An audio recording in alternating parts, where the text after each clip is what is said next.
Hello, everyone. Thank you so much for joining us today to talk with another amazing panel of experts about one of the principles of trauma-informed workplaces. The principle we're tackling today is trust and transparency, so a really important one. Before we get kicked off, I'd love to take a couple minutes and let our amazing group of experts introduce themselves. We'll go ahead and kick it off to you first, Tracy. Hi, thank you so much. It's a pleasure to be here, and I'm honored to be asked. I'm Tracy Dodd. I have a 30-year career in HR in various roles in learning and development, talent management, leadership development, executive coaching. I was a chief talent officer, and most recently was a chief people officer at VNS Health. Amazing. Thanks for joining us, Tracy. Erica. Hi, pleasure to be here. Erica Spitali, Head of Talent and Employee Experience at EmployBridge. I've had a 10-year HR career as well. Prior to that, I am a licensed clinical psychologist and was practicing in the mental health field for about 10 years. And let's just say I'm just now taking all of those nuggets and learnings and bringing it to the wonderful workplace. So happy to be here. Thank you, Stephanie. Thanks so much, Erica. Great to have you. Lisa. Hi, everyone. My name is Lisa. I am calling in from Brooklyn. I have approximately 10-ish years of HR. I also came in in a non-traditional manner. I started off actually as a 7th grade history teacher and was a founding high school principal before moving into leadership development. And in a startup of charter schools, that work just evolved over time to talent development, recruitment, and then the more traditional HR. But I am an independent consultant starting my own consultancy. So work with small and growing organizations who want to align talent strategy and equity. Awesome. Great to have you, Lisa. And Noah, round us out here. Thanks, Stephanie. Super excited to be here. My name is Noah. I have about roughly 10 years of HR experience as well. Before that, I was also a teacher, and before that, ran and managed restaurants. So kind of done a little bit of everything, and loved it all. But predominantly HR in the startup and tech space. So working with rapidly growing startups. I'm doing a lot of, stepping in. There's absolutely nothing when it comes to people in HR and building everything from scratch, working with very young founders and executives and helping coach them through what it means to be a leader, as oftentimes it's their first time in a leadership position. So currently I'm head of people over at a company called Gusto, where I get to do this for not only our company, but also the clients we work with because we sell HR tech. And then I also do consulting with early stage companies and help them sort of navigate those things without a dedicated HR or people person. So get to see a lot of action in a lot of different ways, which keeps things exciting. Absolutely. I don't know if there's what's more exciting, teaching or startup HR. I think my parents are teachers all the time in both roles. Absolutely. Well, before we dive into our questions and hear from our panelists and as they share their expertise, I'll quickly introduce myself. I guess I forgot to do that at the top here, but I'm Stephanie Lemick. I'm the founder of the Wounded Workforce, which is an organization dedicated to helping build trauma-informed workplaces. Prior to that, I spent about 16 years doing HR in-house and now also continue to do HR consulting independently as well. Before we dive into the questions, I'm just going to provide a little bit of an overview of trust and transparency as it relates to trauma-informed workplaces. So we're discussing these topics today because we understand how foundational they are to supporting teams, organizations, individuals. And the existence of trust or the lack thereof is a foundational component of any interpersonal relationship. And interpersonal relationships are central to the modern workplace. I don't think anyone would disagree with that. So, as we're building trauma informed workplaces, we must also seek to understand the importance of trust within every level of the organization and among and within teams. So we'll go ahead and dive in, and whoever wants to jump in first, go ahead. Tell me, in your opinion, in your experience, what does trust and transparency really mean as it relates to the context of the workplace?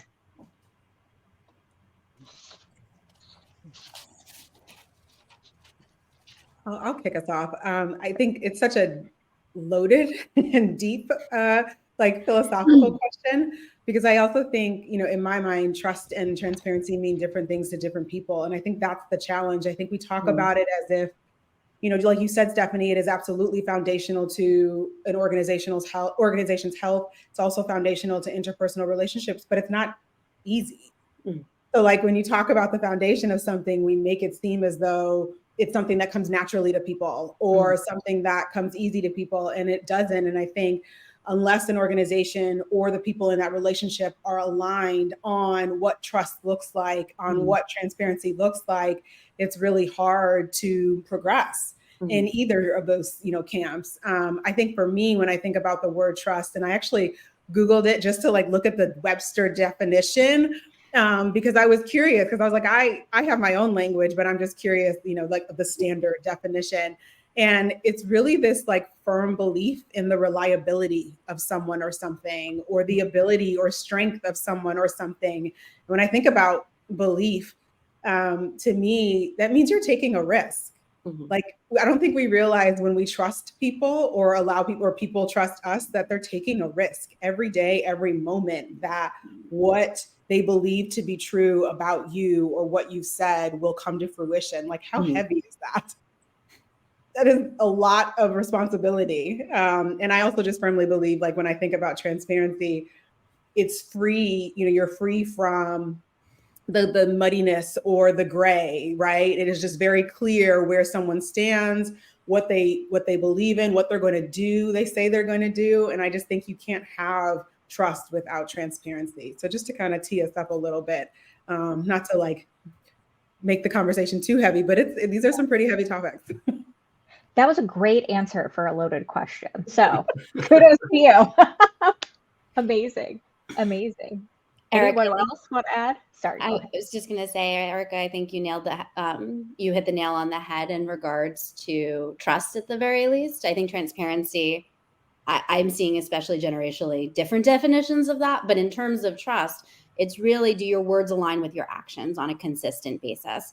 And and when there's that consistency, I can rely on that. And I think, I'm sure you see the comparisons between running a classroom as well, but I think it's the same with people, right? Trust is a bank account. And so at sometimes inevitably we have to make a withdrawal, but we need more deposits than not. I really like that analogy, Lisa, that you put on. And I've talked to this about with the leaders that I work with, as well as that there's also kind of like gross generalization, but there's kind of two camps when it comes to trust. There's those people who come into your organization and they've already got something in the bank account. They've already kind of trust you because they've chosen to work there. And then you've got some people who come into the organization with, there's nothing there. Like they've been burned in the past. They've been burned so many times, or they just inherently don't trust their managers and their boss. And so you have to work really hard to fill that account before you can start making the mistakes that we all inevitably make. And hence, like, having things like transparency around that really makes the trust a lot easier to build, instead of putting in pennies every time you're putting in dollars. So I think, like, I love that analogy. If you got a bank account, then you're always wanting to be depositing more than you're withdrawing. Sure. Well, I guess I'll have the last word, but it certainly won't be the best word.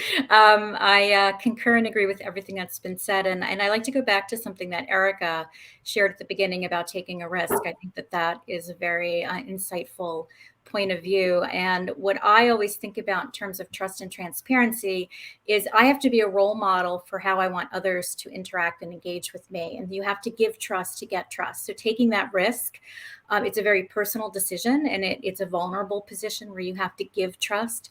And I used to work for someone who always used to say trust but verify, which isn't giving 100% trust if you're going to go verify it. But if you're not comfortable giving the trust, at least trust and then verify. But I think you have to give it in order to expect it in return.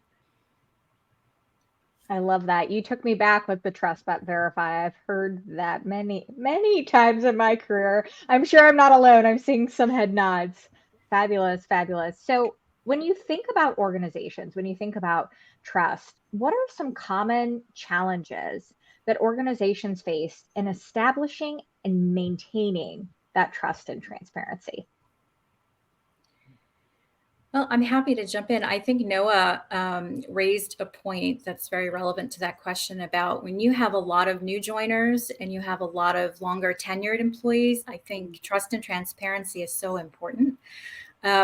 You have new people joining, and they may be joining because they have a great deal of experience and they're bringing credibility. But you may have others in the organization who are longer tenured who may not be ready to trust a new joiner that's coming into the organization because, you know, they don't know what we've been through, or they don't know that we've tried something 10 times and it failed and why. And yeah, they may have great ideas, but, you know, been there, done that. So it's really important, especially today when we have so much movement of talent across companies, across industries, that there's a concerted effort and an intentionality around building trust and transparency. And transparency is hard. I mean, there's so much that managers are dealing with. There's complexity. They can't always share everything, but I think that if they can be open about what's not changing and they can be open about what they can share, that can help build trust with employees. I've seen two challenges, and I think this is colored by the fact that I work with small and growing organizations. But one is the inner circle, for lack of a better term, or the founders forget to or don't realize that they need to make things clear and explicit. And when people feel like they're on the outside of information, founders, great founders usually say something along the lines of, well, they can just ask me, right? Like if there's an issue, they can just ask me, as opposed to being proactive on that, laughing, and realizing that you have to get ahead of it. The second, and Tracy, you were starting to talk on managers, is when there are multiple levels, the breakdown in the cascading communication. Because if the C-level has talking points in a story and your direct manager's like, I don't know, right? That's the person that they're going to have the most interaction with. And I don't see enough organizations investing in cascading communication and training so that mid-level and lower level managers have the talking points. No, I think Lisa, you said it, like communication is such the biggest problem that so many companies have. I think regardless of stage or size or industry, it is the number one thing that causes, a lack of trust and the breakdown of communication is those miscommunications. And especially I think as we moved into remote and hybrid work environments, that just got compounded upon because you don't get to see the person. You're reading something in, a Teams channel or over an email, and maybe you're having a terrible day. So you're putting a specific tone on that the other person who wrote it is not trying to convey at all. So I think to your point of like, you really have to train people on proper communication, how to communicate, how to receive communications feedback. I was talking to a friend of mine and we were talking about remote work with some CEOs. And she said a strategy that she has before she sends any type of asynchronous communication, she puts it in a Google Doc and then has Google read it for her to see what it sounds like in a monotonous tone. And if it's like, oh, that sounds terrible, I need to rewrite this. But then she also tells that to her staff of like, if you're ever unsure about the tone that's coming across in this message, just throw it into a Google Doc and have it read it to you and see what it sounds like in like monotone. And if it doesn't sound offensive in monotone, it probably wasn't meant to be offensive. So I think also creating those tips and those tricks and helping people learn how to communicate is big. And I think for managers especially of like, they really need to learn the communication styles of their teams. I think that's such a big thing that develops trust, that creates transparency, and is something that I harp on with my managers and with my founders and with my leaders. Is just like the number one thing you can do is go ask every member on your team, how do you like to be communicated with? Do you prefer async? Do you prefer synchronous? Do you need time to digest information, or do you need to respond right away? Like, how do you want me to talk to you about these things? And just establishing that baseline goes so far with building those relationships and trust. Love that tip, Noah. I think I'm going to use that Google Doc thing. That's amazing. Yeah, no, I concur with everything that each of you have said. And I think, it's not only the frequency and the quality of the communication, but I also think what needs to be communicated has shifted a lot since the pandemic, because we all know, right, like the lines between work and home have blurred so much. And so it's not only, about how we're communicating, but what exactly the expectations are of the places with which we work in terms of what needs to be communicated. And so if I sit in closer proximity to someone that needs to communicate with me, what does that look like? And then if I'm more distant, right, because I'm remote, or just in a completely different time zone, then how does that shift? Like, what's my expectation of that individual or that collaborator or that manager? And I think, that one size fits all is it didn't work then, and it certainly doesn't work now. And so it's really put the onus on not only organizations, but also leaders within the organization to really think critically about the various ways in which they communicate. And yeah, it may actually require you to do different things for different folks. And yes, it might take more time, and yes, more energy and more effort, but it's also like it's necessary. Otherwise, we're having these conversations over and over again. Yeah, it's important too in the context of a trauma-informed workforce too, because everyone's bringing their past experiences to their work every day, and some of us have had traumatic experiences either professionally or personally or both, and you don't know what will trigger someone. Like Noah's point, they can read a tone into an email that wasn't intended. So taking that extra time up front to have those conversations with your employees and understand how they want to be communicated with can save you so much time and additional unnecessary drama right on the back end. Absolutely. Absolutely. You guys teed me up perfectly for this next question. I love it when it works out. So when you think about the managers and leaders you work with, what is some advice that you would give to them on how they can help foster that environment of trust and transparency? What comes to mind for you? Do you have any kind of tips and tricks? Because I'm sure sometimes it's like, I want to build that trust and transparency, but sometimes folks just don't know where to start. I think the biggest thing leaders and managers can do is admit when you're wrong, admit when you don't know something, and show that vulnerability. Like that's just, it's such an easy thing to do, and I know it's so hard for people that look like me, especially that fragile ego of just like they have to know everything all the time.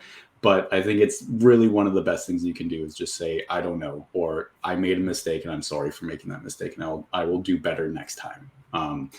Those small interactions and those meaningful, taking responsibility goes so far with and help build that trust. Because if someone comes up to you and admits that they made a mistake or takes responsibility for those mistakes, it builds a foundation of trust pretty quickly, and pretty readily. And I think that's the one thing I tell to my managers and my founders is like, you need to be able to admit when you make mistakes whenever you make them. And then to founders and executives, I always tell them that their words, what they see as a suggestion or an idea that they're just throwing out into the netherworld, every other employee at their organization sees that as like, I now have to go do that. And so I tell them that they have to be very explicit of like, when they throw an idea out into the world of like, this is just an idea, I don't want anyone to take action upon it, I'm just brainstorming out loud, nobody go and do anything about it. And then, because I've seen it happen where somebody hears a founder say something and it's like, a week later, like, why didn't you work on that project? Well, because so-and-so told me to go do this other thing. And I'm like, when did that happen? And you go to the founder and they're like, I didn't say that. And I'm like, oh. So I think those things, you just really have to help people understand the weight of their words as well. Yeah, I would also add to that, in terms of vulnerability, adding authenticity and empathy, because I think at the end of the day too, people tend to trust you more when they know they're interacting with the real you. And look, I fully recognize that who the real us is at work can look very different than what the real us is outside of work. And that is totally your prerogative, and as it should remain your prerogative. At the same time, right, the hope is that whomever you choose to be at work is some semblance of the truth of who you are as a person. And so I think when people realize that that is who they're getting, that is an amazing trust deposit for them to, welcome you and work with you with open arms. I think at the same time too, putting the emphasis back on those who you interact with or those who you lead, empathy. So if I don't think you care about me or my success and I don't see that from you, it's going to make it really hard for me to trust you. So if the real you is not empathetic, that's going to be challenging. So I think the two actually go hand in hand.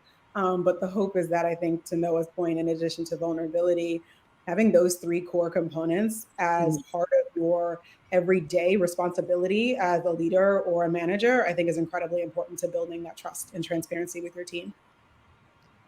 100% agreed with what both of you have shared. I would also say, on an organizational level, making it clear how decisions are going to be made. What are the values that we're centering? What's the strategy right now? What are we prioritizing? And we may not be able to share everything all at once. But I think letting people in on the calculus, because I think that's where there's disagreement sometimes. It's someone else is prioritizing something else. We had, obviously, K-12 education and COVID across 5 states, lots of crises. But letting people know we're prioritizing, keeping everybody in their roles as opposed to salary raises. Like, that's just the calculate, that's just what we're valuing at this point. And someone could disagree with it, but at the very least, they understand it and can respect the transparency and honesty. Yeah, that's so important, is explaining the why, which is what you're really saying, Lisa. I have found that if you don't explain the why, people make up their own stories, and their own stories are always worse than the truth. I think as human beings, we have that tendency to go to the dark place, and it's usually, whoa, it's not that bad. So I think telling them the why is really important. The other things that I would add to the answer is, I've always found I trust managers the most who recognize in public and criticize in private, and managers who give credit. They don't take credit for other people's ideas or work, even if it's the simplest thing. Making a presentation in a meeting and your whole team contributed towards the presentation. Acknowledge them, recognize them, say, this is the work of Lisa, Joe, Mike, and Bill. They put, tons of effort into this, and I'm just here as the spokesperson representing their work. Managers who do that really gain and sustain a lot of trust with their teams. I love that. That's fantastic. You guys are talking about this and you're reminding me of one of my favorite quotes, and it's clarity is kindness. And I love that because so often, especially in leadership roles or HR roles, sometimes we have to share information that's not so exciting, that's not so fun. And it can be easy to avoid it. But the truth is, a lot of times by waiting to deliver the news or not delivering the news, we're actually doing more harm. And so providing that clarity is kindness. And I use that, I remind myself of that often when I have not so great news to deliver. So that's a little tip that always helps me as well. So our next question, this is fun since we have some folks who've worked in, more startup environments. What are some ways technology and other tools can be leveraged by organizations or individuals to enhance transparency and trust in this kind of new modern workplace?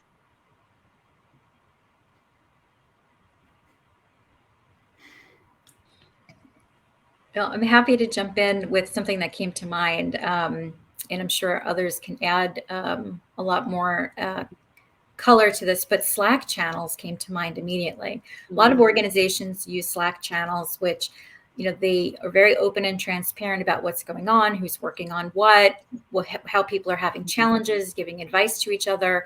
And that creates a lot of transparency for other team members in terms of, what is the work? How is it progressing?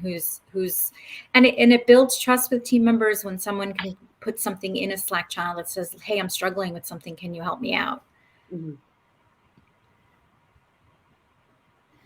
Yeah, Tracy, I'm glad that you kind of started there. I was going to add that, I may not be well versed in all of the available tech that, one can leverage to be able to accelerate trust and transparency. But I think, then for me, the headline is, remote work isn't going anywhere despite what we're seeing in the headlines on RTO. And so I think the biggest pledge should be that we're going to lean into the technology that exists and that we actually have available to us, and really take advantage of it, right? Because if we're going to continue to be a distributed workforce or a remote first workforce, really leveraging what's available to create more consistency and quality communication, to be able to collaborate in ways that may accommodate different, working styles, as well as working schedules. And so I think it's really about embracing that this way of working, and that physical distance is going to exist in some capacity, right?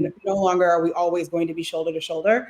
And so how do we still establish trust and openness to be able to accelerate trust and transparency, to be able to produce our best work? Yeah. I'm definitely not a tech expert, but I will say that, and this I think comes from the teacher side of me, but you've got to start with the end in mind. Like, what kind of communication do you want? Because this can go left really quickly. And without clear communication norms, more platforms doesn't necessarily help. But thinking about, more serious organization-wide emails, right? I think we can tell people 100% to put it in Google, but some things are just so serious and potentially upsetting or concerning. One thing that we did as an organization when I worked with a K-12 network was the CEO, who was a very, she was just like all the things that you said, the empathetic leader, encouraged her for some more controversial things that we had to share it in a video first, and then follow up with the email, so that people heard her talking about it as opposed to putting their own tone on it.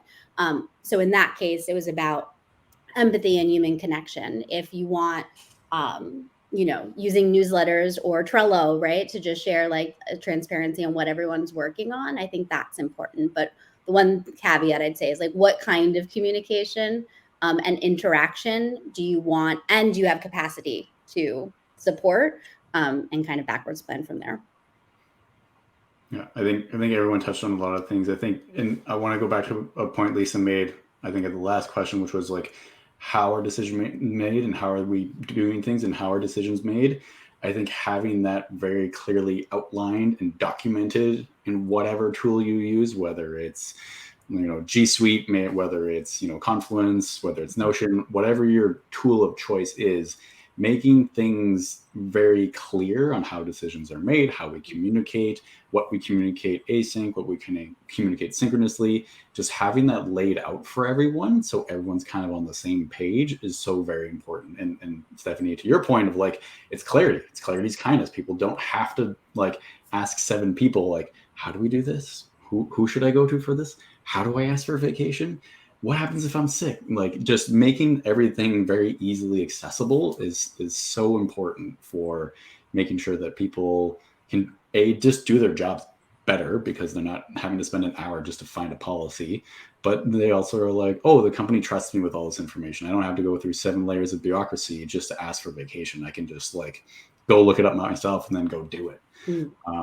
It's in putting that trust into the hands of the employee by arming them with a lot of information and allowing them to make decisions to the benefit of the organization. Just like, here's the information, here's our why, here's our goal, here's where we are financially in relation to that goal, and creating that environment of like arming people with information so they can make the best decisions, because people are smart. They want to be treated like adults. Let's treat them like adults and give them the information that they have.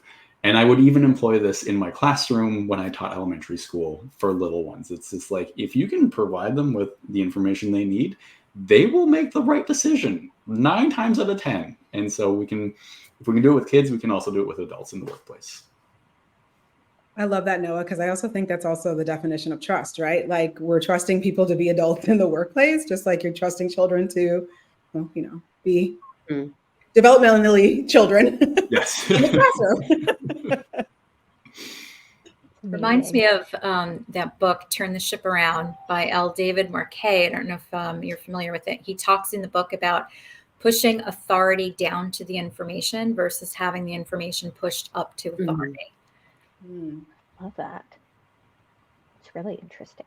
All right, I'm super excited to ask a group of HR professionals this question. This is maybe a spicy one. I don't know. We'll see. So, how do you balance the need for transparency with being able to handle sensitive or confidential information in the workplace?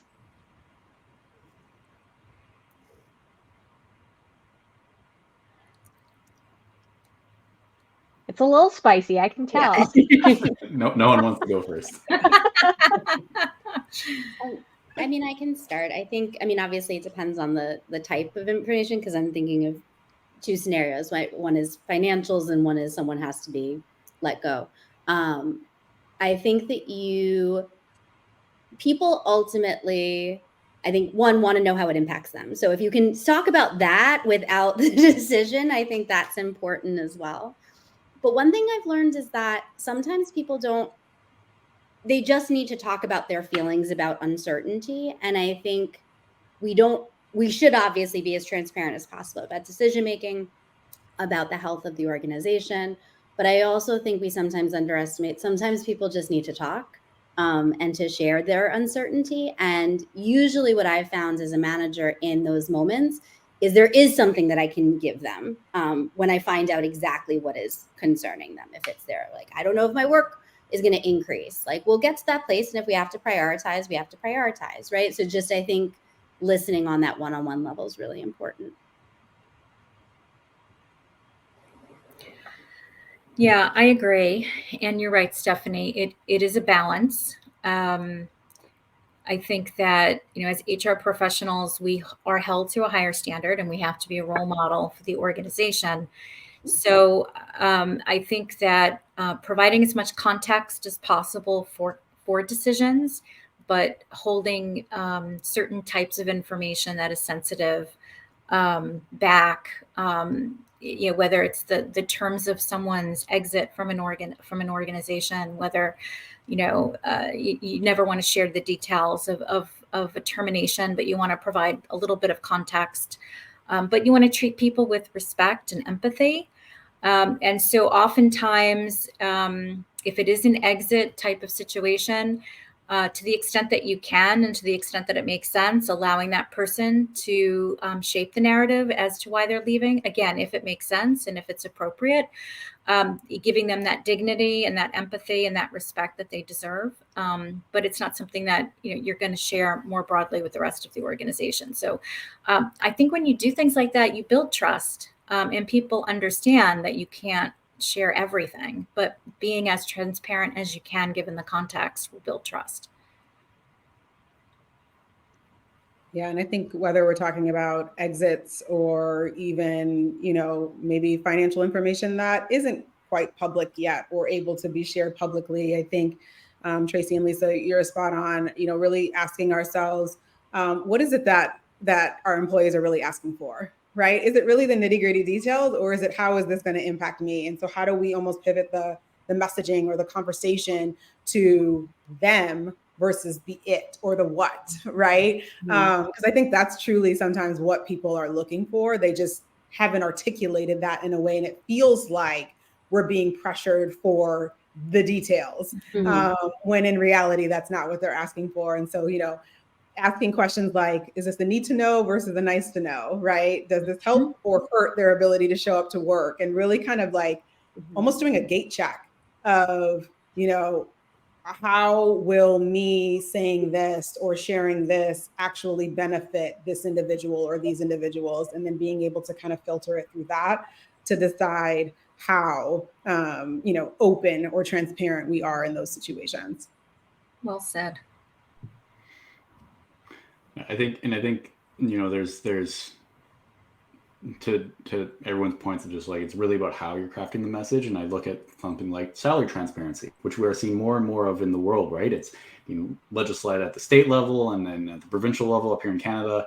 And there just also has to be a lot of training and context that goes along with some of this stuff. Like you could throw a financial spreadsheet in front of them or a P&L statement, but like 9 out of 10 employees are going to have no idea what it means, or they're going to really create their own conclusions from that are actually not based in reality. And so you also have to train people on how to look at some of this information and talk them through what it actually means. Like, we've all looked at salary surveys before, and if you just put that in front of someone who's never been trained on how to look at that information, it is overwhelming and can be very scary. So it's also creating, that context, those skills, and bringing people along for the ride and allowing them to grow their knowledge in these areas as well. It's not just like the brain dump of everything. And I think it was like a Brene Brown podcast that I was listening to, where like she was talking about transparency and vulnerability and all these things. And this founder came up to her and was like, I did that and it went disastrously. And she's like, okay, well, tell me what you did. And he's like, well, I started sharing. I didn't know what I was doing, and I was really scared. And it's like, she's like, that's not transparency. That's just like, that's bad. Like, don't do that. And I had to coach him on like, what does transparency actually mean? How much should you be transparent? And how do you communicate that you don't know what you're doing without just like throwing your hands up and being like, I've got no idea, everything's on fire. So I think it's really about like crafting the message, and not in the sense of like, you're not trying to manipulate anyone, but you're just trying to make sure that you're providing them with the information that they actually need to know, and then taking them along for the ride if they have more questions. I love that. That makes me think, I always think of a new manager or a new leader, and what a tough gig that is, what a tough transition, and how often there's just not enough support for someone entering into that role. If you could give a piece of advice to a new manager or a new leader on how to kind of create this balance within their own team, how would you suggest they approach transparency to find that balance? Well, I like something that Lisa said earlier, which I think was spot on, is that, that cascading of information and explanation into decision making often is lacking in organizations, and that can cause a lot of challenges. If you're a first-time manager, I think it's important to talk to your manager about information that you're receiving and get the context for it. Why was this decision made? You help me understand it. What does it mean to my team? What does it mean, for X project or this project, or the goals and strategies that we have laid out? And then translate that to your team. Again, balancing what can be shared, what can't be shared. And maybe it's important for that first-time manager to have that conversation with their manager. How much of this can I share? What should I not share, right? And then make sure that you're translating that into a meaningful information, meaningful narrative or story for your team that helps them to understand it. I think that can help that new manager build that skill around how you can be transparent, but yet not share things that are sensitive, financial information, performance, things that aren't public, especially if you work for a public company and there are a lot of SEC rules, can help you build that skill. And so that would be my advice. I also think too, and to your point, Stephanie, I mean, I don't think there's enough support in the world for the greenness that comes with being a new people leader or manager. But what I would say is, though, like, who are you? And can you answer that question first? Because I firmly believe that informs then what you can actually commit to your team, right? So it's like, if we're all agreeing that consistency is key, how can I be consistent with my team in a way that, not to say that there won't be mistakes and setbacks, but like, what can I realistically commit to when it comes to trust? What can you expect from me? What can I realistically commit to when it comes to transparency, and understanding that there's going to be a balance between what I'm able to share from an organization perspective, but then also what I'm able to share from how I make decisions as a leader perspective. I think that, to me, would be the starting point, because until you can answer that confidently, it's going to be really hard to show up for your folks in a way that they know what they're getting, but also recognize that you're still human in the process. Yeah. I think Erica, you nailed it, right? There's so much for a new manager, but I'd say tactically, two things I would suggest. One is, be really clear on your level of decision-making as a manager. What is in your locus of control versus not? And what is a policy that can be adapted on the team level, and just know that as much as you can. The other, on a super, super tactical level, is just running a really good one-on-one meeting and team meeting goes a tremendous amount away, and making sure that meetings are not things that could have been in an email, right? This is your time to hear from another person, to follow up, get any clarity that they need, give them clarity. Noah, you mentioned this before, when you don't know something, saying, I don't know, but that time is on your calendar. Leverage that. And if you can nail that in the first 3 to 6 months, you are going to build trust and transparency to the degree possible, given your role, with your person. I would definitely strongly suggest moving in that tactical space.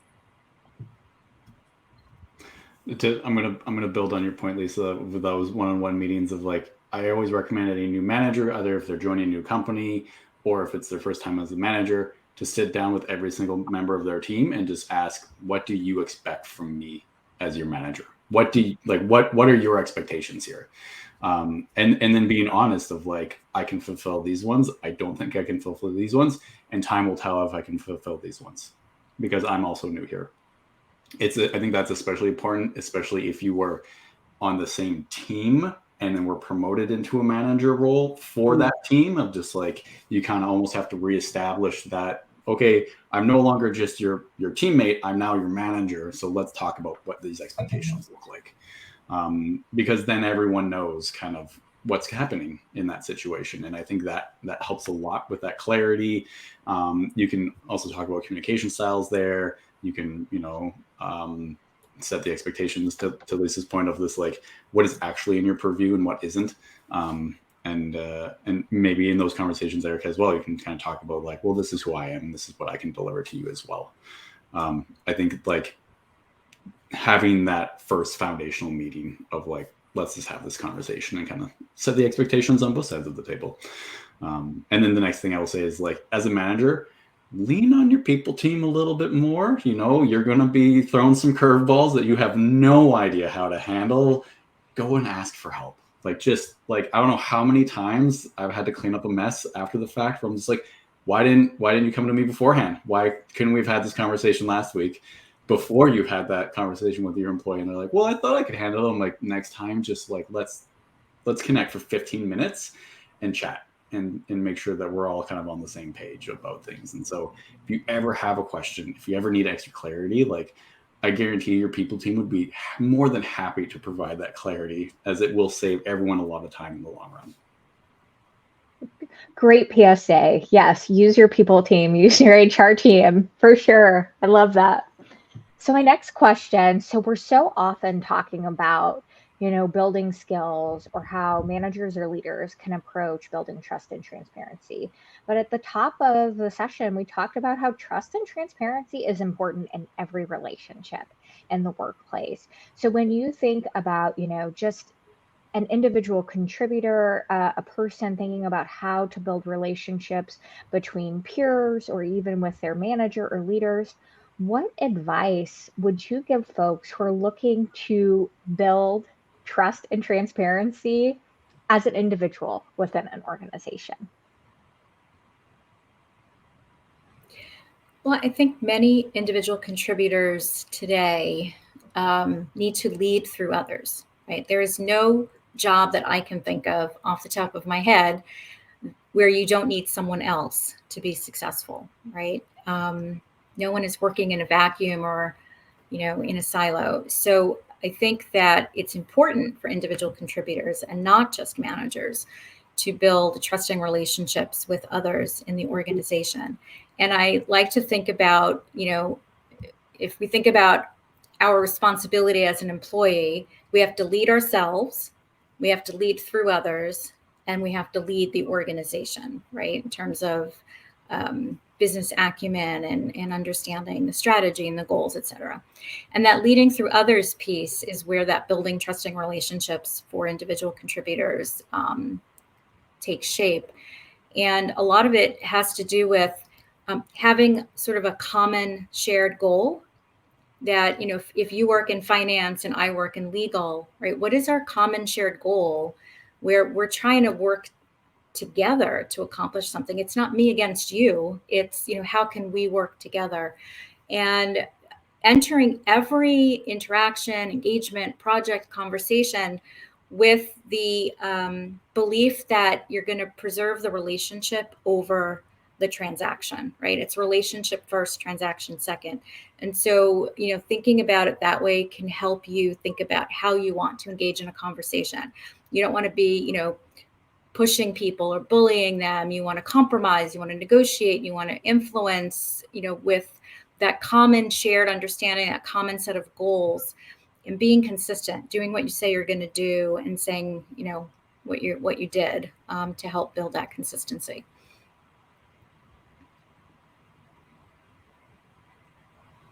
Love that. That's fantastic. As we're wrapping up our panel, I have a final question for everyone, and that is, if someone was interested in learning more about, building trust and transparency, either as an individual, as a leader, thinking about it organizationally, do you have a book, a podcast, something else that you would recommend to our listeners?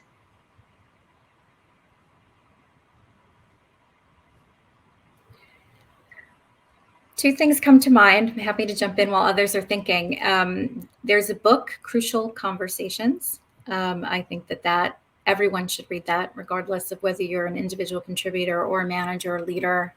And probably a lesser known book, I have it sitting here on my shelf, Survival of the Savvy.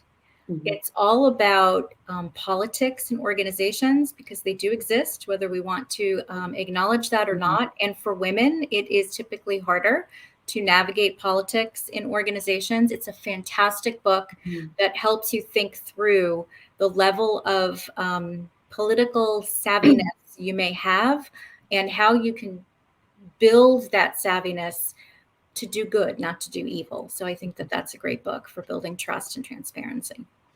I love it. I know there's a number of conversation books. I've used Fierce Conversation in trainings. I personally love Radical Candor. I think the quadrant's just really helpful for folks to see where they fall. But I think, and Kim Scott actually has a lot of resources on her website as well for Radical Candor that are definitely helpful. Awesome. Love it. I love that book too. I think a lot of what we've been talking about too, when we think about trust and transparency, there's a lot of emotions involved at work too. So I actually love the book No Hard Feelings. I thought that was a really great book and a really great way to think about what, we talked about what we bring into the workplace from our own individualized experiences, but also the experiences that then get, aggregated onto those individual experiences within the, the regular 9 to 5, if you will. And so I think being able to understand how that shapes how we are impacted, not only by others, but how others are then impacted by us through an emotional kind of underpinning. I really enjoyed that book. And I read that years later than being a new people leader. So wish I had that book earlier on. Amazing. Thank you. One of my favorites is it's called Time to Think, Listening to Ignite the Human Mind by Nancy Klein. And it's all about how to build a thinking environment through listening. And so I think it's especially for managers and leaders, listening is such an underutilized and not talked about enough skill. Since reading this book, I've very much tried to implement that as much as I can in my own practice, both professionally and personally. I am very much a fix it kind of person. I hear a problem and I want to fix it right away. That's just my mentality. And so after reading this book, I very much have taken a step back and just give much more space for people to think through their own problems and talk through it. And it gives you lots of very tangible case studies and ways to just help build that thinking environment. And it's very uncomfortable when you first start, because it's don't say a word for 2 minutes. And so you just sit there for 2 minutes and look at the person and let them think through it. And 9 times out of 10, they'll keep talking and they'll give you more information and they'll do that. But as humans, we always want to fill the void of conversation. And so I've recommended it to every people leader, all the executives that I work with. I think it's a great one. And then the last one I always like to talk about is The Leaders Eat Last by Simon Sinek. I think just the title, Leaders Eat Last. As leaders, we need to be putting other people's needs ahead of our own. That's our job as leaders. We're the ones that give credit where credit is due. And it's our responsibility when things break, because we're the ones that are leading the teams. And so I think that mentality for leadership and management is also very important. Amazing. I have like a whole new list of things to read now. I love it. I want to thank you all so much for sharing your time and your expertise. This was such a phenomenal conversation. I'm sure we could have spoken for another hour. And thank you all. And everyone who joined, thank you for your time, and make sure and join us for our next panel, which will be on building communities. Thank you. Thanks, Stephanie. Thanks.